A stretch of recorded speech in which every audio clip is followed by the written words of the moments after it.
সালামু আলাইকুম গাইস। একবারে রোডের ভিতরে গাড়ি নেমে একবারে খাদের ভিতরে গেছে মাছের গাড়ি রেল লাইনের পাশ দিয়ে। অবস্থা খুবই ভয়াবহ।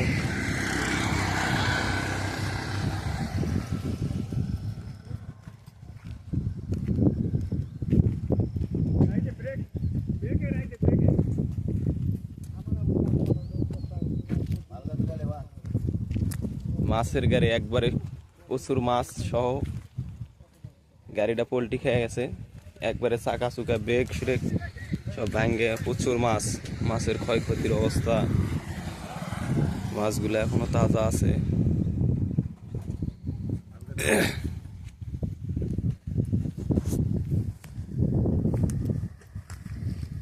এই যে একটা চাকা খুলে এখানে আছে।